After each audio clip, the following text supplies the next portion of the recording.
오늘 제가 말씀드릴 내용은 23년도 노벨 생리의학상 수상 내역에 대해서 설명을 드리고자 합니다. 구체적으로 코로나 백신이 어떻게 메신저 RNA를 통해서 백신으로 만들 수 있었는지에 대해서 쉽고 자세하게 설명드리도록 하겠습니다.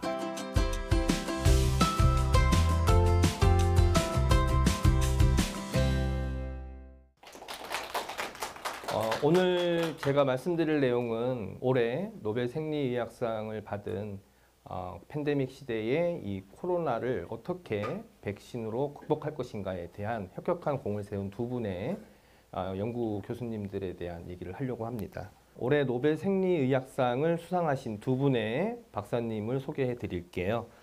먼저 카탈린 카리코라는 박사님이시고요. 그 다음에 드루 와이스만이라는 두 분의 박사님이십니다. 두 분이 그러니까 같이 교수로서 연구를 하면서 오늘 말씀드릴 아주 훌륭한 발견을 하시고 이 코로나 바이러스를 극복할 수 있는 기초를 제공하신 분들이 되겠습니다. 여러분 아실지 모르겠지만 이 노벨상은 좀 복잡한 면이 있습니다. 노벨 물리학상하고 노벨 화학상은 선정하는 기관이 여러분이 아시는 스웨덴 왕립과학회예요. 근데 노벨 생리의학상은 그렇지 않습니다. 카린스카 연구소라는 곳에서 따로 노벨상을, 생리의학상을 선정을 하는 게 분리가 돼 있어요. 근데 이분들이 노벨상을 받는 이유에 대해서 다음과 같이 그 위원회에서 코멘트를 달았는데 제가 가져왔습니다. 한번 보시겠습니다. 이 두 분의 훌륭한 발견이 있었는데 무엇에 관한 발견인가 봤더니 바로 핵산이라고 하는 우리 몸에 유전 정보가 있죠. 이 핵산의 변형 과정에 대해서 아주 훌륭한 발견을 하셨어요. 근데 이 변형이 무엇이 가능하게 했냐? 바로 효과적인 RNA 백신, 뭐에 대해서? 코로나 바이러스인 코비드-19에 대해서 효과적인 RNA 백신을 개발하는 데 가능하도록 한 기초를 제공하게 된 것입니다. 이 키가 뭐냐? 바로 핵산의 변형이라는 것이 주된 요인이 되겠다라는 것을 꼭 기억하셔야겠어요. 노벨상은 전 세계에서 최초로 그것을 규명하거나 밝힌 분들한테 주는 상이에요. 그 이후에 그분들의 업적을 이어서 후배 학자들이 또 다른 어떤 개발을 하잖아요. 그럼 그분들한테는 노벨상을 주지 않습니다. 무조건 최초여야만 된다는 거죠. 노벨상에서는 항상 노벨상 수상자를 지명할 때 이분들이 어떠한 발견을 했고 그것을 어떤 과학 저널에다가 발표했는지를 반드시 명시하도록 되어 있습니다. 이렇게 3개의 논문을 통해서 노벨상 수상을 받게 되신 근간을 가지게 되신 겁니다. 좀 어렵죠? 네, 지금 쉽게 시작을 해보겠습니다. 예방접종 모르시는 분 계세요? 다 아시죠? 예, 이분이 누구냐면 바로 여러분이 잘 아시는 종두법의 창시자인 에드워드 제너라는 분이에요. 근데 이분이 실은 종두법이라는 것을 처음 발견하기 전에 이미 이 아시아권에서 인두법이라는 것을 하고 있었다고 합니다. 이게 뭐냐면은 천연두죠. 여러분이 아시는 천연두가 너무 무서운 질병이었어요. 그런데 사람이 천연두에 걸려서 그 농이 나오지 않습니까? 고름이라고 하죠. 그거를 다른 걸리지 않은 사람이 조금 몸에 바르면 안 걸린다는 것을 경험적으로 알고 있었던 거예요. 근데 이건 인두법은 좀 위험스럽죠. 왜냐하면 병원균이 감염된 사람을 만나야 되니까. 그런데 이 유럽에서 영국에서 작은 마을이 있는데 거기에 우두라는 병이 있었대요. 천연두는 사람이 걸리고 우두는 소가 걸리는 건데 그 우두에 걸린 소의 젖을 짜는 여성분들은 천연두에 걸리지 않는다라는 소문이 돈 거예요. 그거를 이 제너라는 분이 듣고서 야, 그러면은 그 소의 고름을 사람한테 넣어줘 보자 해가지고 실험을 한 거예요. 네, 성공을 했죠. 바로 우두법이라는 것이 1796년 영국의 에드워드 제너에 의해서 처음으로 성공을 했고 그 이후 우리나라에는 1880년에 유명한 지석영 선생님을 통해서 전파가 되었습니다. 자, 이렇게 우리가 알든 모르든 우리 몸에서 이 백신을 통해서 우리 몸의 항체를 만들어 이후에 나중에 우리 몸에 들어오는 병원균들을 예방하고 막고자 하는 노력은 생각보다 옛날부터 있어 왔었어요. 그런데 이 방법이 그런데 문제가 좀 있습니다. 어떤 문제가 있을까요? 병원균이 나는 병원균이야 하고 가만히 있으면 상관없는데 막 옷을 갈아입는 병원균들이 있어요. 네, 그러면은 우리 몸에서는 방어하는데 그 시간을 절대 따라갈 수가 없다는 문제점이 생깁니다. 네, 그 얘기를 좀 해볼게요. 이 그림은 노벨상 위원회에서 제공을 해준 첫 번째 그림이 되겠습니다. 기존에 우리 몸에서 면역력을 일으키는 기전에 대해서 설명을 해놓은 거예요. 보시면 이 weakened or inactivated 바이러스가 뭐냐면은 바이러스뿐만이 아니라 병원균들이 백신으로 만들 때는 두 가지 방법이 있습니다. 첫 번째는 병원균을 싹 죽여버리는 거예요. 인액티베이션이죠. 보통 포르말린 같은 물질을 처리해서 완전히 죽여버려요. 그 병원균은 이제 죽었으니까 더 이상 병을 일으키진 않겠죠. 근데 그 죽은 병원균의 껍데기들을 이렇게 사람한테 넣어주는 거예요. 우리는 이걸 뭐라고 하냐? 사백신이라고 합니다. 죽었기 때문에 죽을 사자를 써서. 그런데 문제가 생겼어요. 뭐냐? 이 병원균은 죽었기 때문에 우리 몸속에 들어왔을 때 우리 몸의 면역 반응이 그렇게 활발하지 않아요. 될 수도 있고 안 될 수도 있고. 그래서 학자들이 어떻게 했냐면은 병원균이 죽지는 않았지만 병을 일으키지 않게 바꾼 거예요. 그걸 우리 뭐라고 하냐면은 weakened, 다른 말로는 attenuated라고 해서 약독화 백신이라고 합니다. 독성을 약화시켰다. 그래서 우리가 사람들이 맞는 백신은 크게 아까 말씀드린 사백신과 약독화 백신 두 개로 나눌 수 있어요. 하지만 공통점은 뭐예요? 전부 다 바이러스나 병원균으로부터 온 거죠. 그거는 똑같지 않습니까? 그렇죠? 그러니까 백신을 만들려면 제일 먼저 뭘부터 해야 돼요? 병원균을 대량으로 키워야 됩니다. 병원균을 대량으로 키워야 된다는 것이 기본 전제 조건이에요. 근데 이 과정들은 어쨌든 간에 바이러스나 병원균들에 대한 실체를 다 알고 껍데기에 있는 이러한 우리 몸에서 면역력을 일으킬 수 있는 성분들을 넣어줘야 되는 것들이잖아요. 그런데 이런 것들로는 3년 전에 창궐했던 코로나 바이러스처럼 옷을 막 갈아입는 바이러스를 제압하기에는 너무 시간이 오래 걸려요. 고전적인 병원균들은 충분히 제압할 수 있는 시간이 되지만 RNA 바이러스는 변이가 매우 다양합니다. 예를 들어보면 여러분이 너무나 잘 아시는 RNA 바이러스에서 유발되는 질병, 그 무서운 에이즈입니다. HIV 바이러스는 인간 면역 결핍 바이러스죠. 얘네들은 옷을 얼마나 빨리 갈아입는지 우리 몸의 면역세포들이 따라가지 못합니다. 우리는 사람을 볼 때, 친구를 볼 때 얼굴을 보잖아요. 근데 우리 몸에 있는 면역세포는 얼굴을 보는 게 아니고 옷을 봐요. 그래서 옷을 갈아입고 오면은 새로운 물질로 봐요. 그럼 다시 시작해야 돼. 근데 RNA 바이러스는 이게 매우 빠릅니다. 변이가. 보시는 것처럼 백신을 접종하게 되면 우리 몸에 있는 면역세포, 그 중에서도 B세포라고 있는데요. 얘네들이 바로 항체를 만들어냅니다.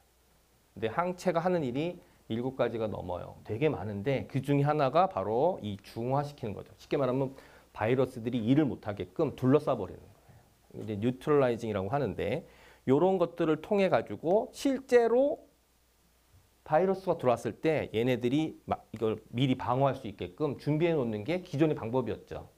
그런데 최근에 바로 여기에 추가가 됐습니다. 뭐냐? 바로 DNA 백신과 RNA 백신이에요. 보시면 이제 이거는 이제 진핵세포예요. 박테리아나 이런 애들은 원핵세포라고 하죠. 핵이 없어요. 근데 사람이나 집에 우리 같이 살고 있는 고양이나 쥐나 모든 동물들은 전부 다 진핵세포예요. 핵이 있죠. 진짜 핵이 있다 해서 진핵세포인데 이 진핵세포의 유전물질인 DNA는 어디에 있냐? 핵 안에 있습니다. 핵 안에 있는 유전물질은 일을 하기 위해서 일종의 설계도예요. 그래서 이 설계도를 보고 뭘 만들어야 되냐? 얘를 만들어야 됩니다. 바로 단백질이죠. 그래서 단백질은 우리 몸에서 하는 일이 뭐냐? 되게 많아요. 여러분 근육을 구성하고 있는 것도 단백질이에요. 여러분의 피부를 구성하고 있는 것도 단백질이에요. 그리고 여러분 몸에서 이렇게 물질 전달, 신호를 전달하는 것도 단백질이에요. 근데 그 중에서도 생명 현상을 유지시켜주는 가장 중요한 일을 하는 단백질이 뭐냐? 효소입니다. 효소, 엔자임 들어보셨나요? 네, 제가 예를 들어볼게요. 여러분이 여기 밥알이 하나 있는데요. 이 밥알은 뭘로 구성되어 있냐면 탄수화물이죠. 이 탄수화물을 여러분이 아무리 힘을 줘도 하나하나로 끊기가 매우 힘듭니다. 무슨 말이냐? 여러분이 화염방사기로 막 이렇게 엄청난 열량을 가하잖아요. 그래도 매우 오랜 시간이 지나야지 끊어져요. 근데 놀랍게도 그 화학결합이 사람이나 동물의 몸속에 들어가면 37도밖에 안 되는 온도에서 다 끊어집니다. 이제 우리가 그걸 이제 공유결합이라고 하죠. 나중에 화학을 배우면 아시겠지만 원자와 원소끼리 전자를 쉐어하는 결합인 공유결합은 매우 강력한 결합이에요. 그런데 이 효소는 그 결합들을 매우 낮은 온도인 체온 상태에서 다 절단시킬 수 있고 결합시킬 수 있어요. 그래서 효소를 한마디로 설명해라. 그럼 뭐냐? 생촉매라고 합니다. 그 촉매는 화학 반응이 잘 일어나게끔 해주는 현상인데 그것을 생명체가 만들어낸 거예요. 그 촉매를. 우린 그거를 효소라고 하죠. 이게 중요하다는 거 아시겠죠? 그래서 여러분들이 이 효소의 작용을 경험하는 경우가 가끔 있습니다. 물론 매일 일어나고 있지만 이 순간에도 언제냐? 상처 났을 때예요. 상처 났을 때 과산화수소수를 바르실 거예요. 하이드로젠 페록사이드 H2O2라는 성분인데 이거 실수해가지고 바닥에 쏟았어. 그럼 무슨 일이 일어나요? 아무 일도 안 일어납니다. 근데 상처난 부위에 그게 딱 묻으면 어떻게 돼요? 거품이 부글부글 나오죠. 그 거품이 뭘까요? 산소입니다. 과산화수소수가 캐탈레이즈라는 효소에 의해서 다량의 산소로 바뀌게 돼요. 그래서 주변에 있는 미생물들을, 눈에 안 보이는 미생물들을 산소로 독이에요. 산소가 고동도가 되면. 그래서 무력화시켜버리는 게 소독의 원리거든요. 그러니까 이렇게 우리가 평소에 알든 모르든 효소의 작용을 우리는 경험하고 있죠. 그래서 다시 이 얘기로 돌아와서 유전자가 일을 하는 효소로 바뀌기 위해서는 바로 바뀌지 못합니다. 아바타를 만들어야 돼요. 자기의 DNA에 아바타가 있는데 걔가 누구냐? 바로 얘입니다. RNA. 그 중에서 특히 메신저 RNA. 메신저가 뭐예요? 연락하는 거잖아요. 바로 유전 정보를 연락을 해서 단백질을 만들도록 해주는 애들이 바로 RNA가 되겠습니다.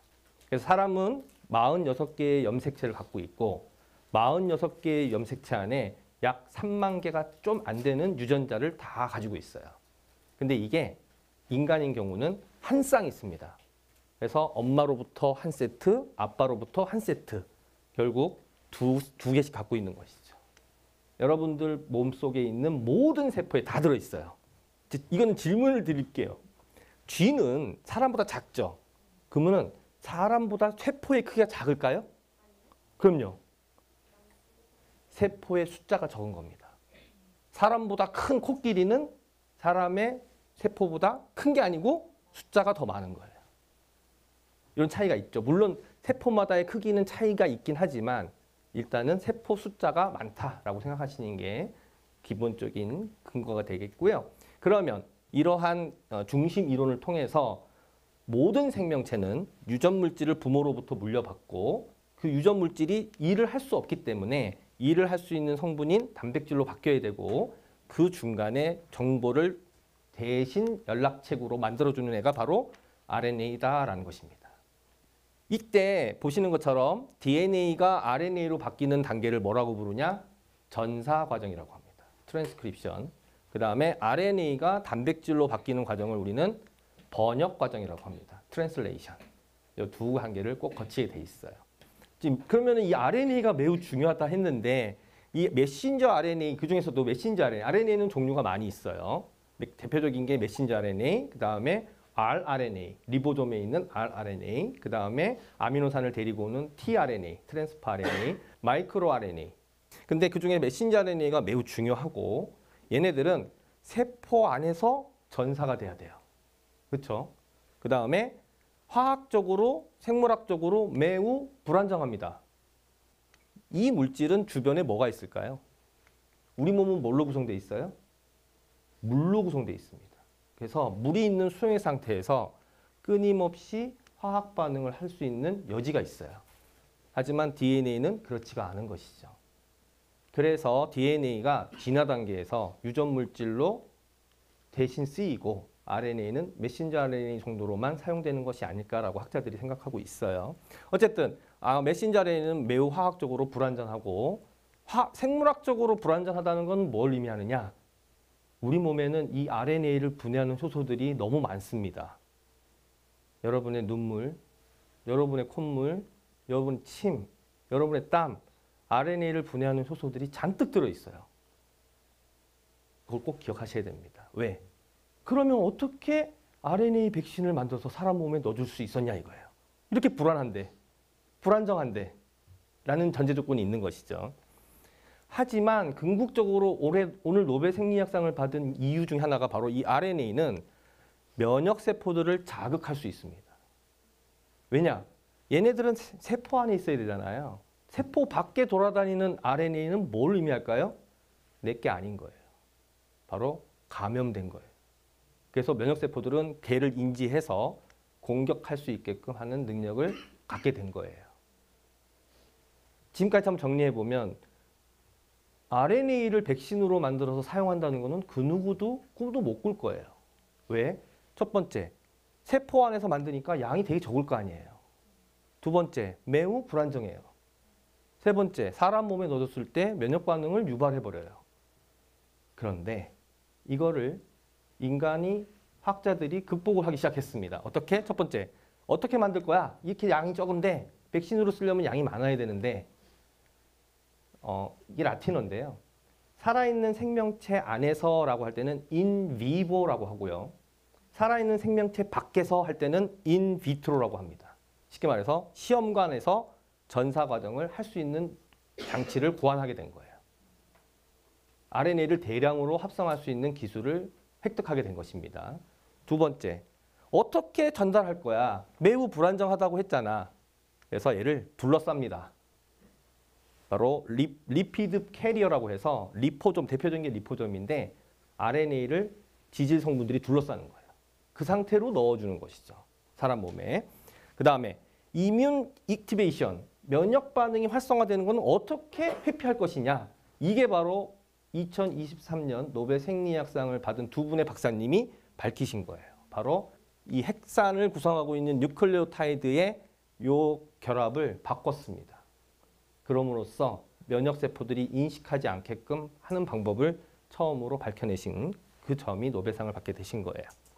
두 분의 박사님이 노벨 생리학상을 받은 가장 키 발견은, 중요한 발견이 바로 이겁니다. 변형을 시켰다는 것. 그러면은 면역세포를 자극하지 않는다는 것. 원래 이 기존의 고전적인 방식의 전통적인 방식으로 백신을 만들어서 치료를 또는 예방을 하기 위해서 접근했다면 지금도 우리는 마스크를 다 쓰고 QR코드를 찍고 다녀야 할지도 몰라요. 그래서 세계보건기구에서 과감하게 처음으로 RNA 백신을 이 바이러스에 대해서 허가를 내게 되죠. 다른 방법이 없었기 때문에. 그 팬데믹이라고 하지 않습니까? 이 창궐된, 전 세계적으로 창궐한 이 바이러스를 제어할 수 있는 유일한 방법이었기 때문에 최초로 RNA 백신을 허가를 내주게 됩니다. 근데 이론은 실은 10년 전부터 있었어요.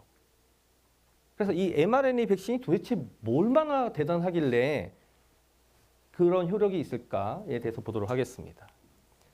이 그림 한 장이 모든 걸 설명해주고 있는데요. 보시면 mRNA 백신이 바로 코로나 백신인데요. 바로 이 RNA가 뭐냐? 바로 바이러스의 단백질을 지정하고 있는 유전자예요. 그래서 얘를 리포솜으로 둘러싸서 넣어주면 리포솜의 특성이 사람의 세포막이 뭘로 구성되어 있냐면 지질로 되어 있어요. 그래서 잘 섞입니다. 전달체로 아주 좋아요. 들어가면 이 유전자가 아까 전에 중심 이론에 의해서 뭐가 돼요? 단백질이 됩니다. 바이러스의 단백질을 사람의 세포가 만들어서 제시를 해주는 거예요. 그러면 면역세포가 와서 못 보던 단백질인데 하고서 반응을 하게 됩니다. 그래서 실제로 진짜 바이러스가 들어오면은 거기에 반응을 할 수 있게끔 준비를 시켜놓는 것이죠. 이제 좀 퍼즐이 맞춰지시나요? 기존의 고전적인 방법은 바이러스의 단백질을 직접 만들어서 넣어주는 거였다면 이 mRNA 백신은 그 단백질의 유전자를 메신저 RNA 형태로 대신 넣어주는 거예요. 이해되시죠? 그러면은 그 메신저 RNA의 유전 정보에 따라서 사람의 몸에서 그 단백질을 만들어서 발현을 하고 그 발현된 단백질을 몸에 있는 면역세포가 인식을 해서 면역 반응을 통해서 다음번에 진짜 코로나 바이러스가 들어왔을 때 공격할 수 있게끔 준비를 시켜주는 것. 이게 메신저 RNA 백신의 기본 원리가 되겠습니다. 그러니까 이 이론 자체는 나온 지가 꽤 됐어요. 근데 이거를 왜 허가를 내주지 않았을까요? 일단은 부작용을 몰랐어요. 맞습니다. 대부분 알고 계시는 여러 가지 부작용들이 나왔죠. 심장에 대한 무리라든지 여러 가지들이 막 나왔었어요. 근데 그런 거에 대해서 임상 허가가 나오지 않았던 거예요. 이론은 있었지만. 근데 그러한 위험보다 코로나 바이러스에 의해서 이 사람이 이제 돌아가시는 게 더 위험하니까 허가를 내줄 수밖에 없는 상황이 되었던 것이죠. 그래서 요거를 한 번 더 정리한 게 바로 얘입니다. 이걸 이제 전문 용어로는 스파이크 프로틴이라고 하는데 얘가 바이러스 유전자에 지정돼 있어요. 단백질이기 때문에. 그래서 그 유전자를 인위적으로 많이 만들어 놓은 겁니다. 우리가. 그래서 그거를 리포솜으로 둘러싸서 넣어주는 거예요. 그러면은 우리 몸에 있는 사람의 몸에 있는 세포들이 바이러스의 이 단백질을 만들어서 제시하고 그러면은 우리 몸에 있는 면역세포가 이 단백질을 인식해서 내가 못 보던 애들인데 그러고서 반응을 할 수 있게끔 항체를 만들어 놓는 거예요. 그러니까 실제 바이러스가 들어오게 되면 이미 있는 항체들이 공격을 할 수 있게 준비시켜 놓는 것. 이게 바로 메신저 RNA 백신의 기본 원리가 되겠습니다. 궁극적인 치료법이 없던 분야까지도 드나들 수 있는 기술력을 획득했다라고 생각하시면 될 것 같아요. 좀 너무 거창하게 얘기한 것 같긴 한데 저는 좀 다음번에 이런 시도들이 계속해서 나올 거라고 생각을 합니다. 우리나라도 좀 이런 면에서 좀 열린 마음을 갖고 선두 주자로 갈 수 있는 어떤 제도적인 필요도 있지 않나라는 생각을 해봅니다. 경청해 주셔서 감사합니다. 네.